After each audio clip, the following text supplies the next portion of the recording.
সৰু কালছোৱাত ডাঙৰ মানুহে কৰা প্ৰত্যেকটো কামেই আমাৰ বাবে আছিল তেনেই সহজ। সেয়া লাগিলে প্ৰখৰ ৰ'দত পথাৰত হাল বোৱা কামেই হওক বা গৰমত ঘামি জামি ভাত ৰন্ধা কামটোৱেই নহওক কিয়। সেয়া লাগিলে স্কুলত শিক্ষকে ছাত্ৰ ছাত্ৰীক পঢ়োৱা কামেই হওক বা কোনোবাই গাড়ী এখন চলাই যোৱা কামটোৱেই হওক। মুঠৰ ওপৰত ডাঙৰ মানুহে কৰা প্ৰত্যেকটো কামেই আছিল আমাৰ বাবে তেনেই সহজ। সেই একেখিনি কামকে নিজেই যেতিয়া কৰিবলৈ ল'লোঁ তেতিয়াহে গম পালোঁ যে প্ৰত্যেকটো কথা কামৰ আঁৰত কিমান বেছি কষ্ট নিহিত হৈ থাকে।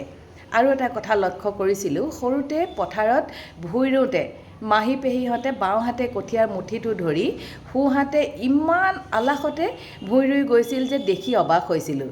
প্ৰত্যেকটো গোজৰ মাজত নিৰ্দিষ্ট ব্যৱধান আৰু প্ৰত্যেকটো গোজে এটা নিৰ্দিষ্ট ফালে দোঁ খাই থাকে।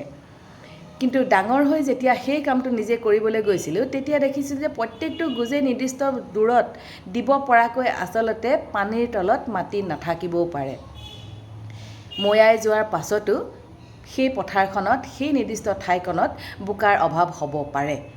সেই যে পানীৰ তলতে বোকা এচপৰা টানি আনি নিৰ্দিষ্ট দূৰত গোজটো দিয়া হয়, সেইখিনি কথা সকলোৰে অলক্ষিতেই থাকি যায়।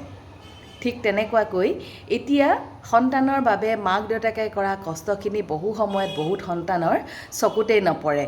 যেতিয়া তেওঁ নিজে পিতৃ হ'ব তেতিয়াহে সেয়া উপলব্ধি কৰিব।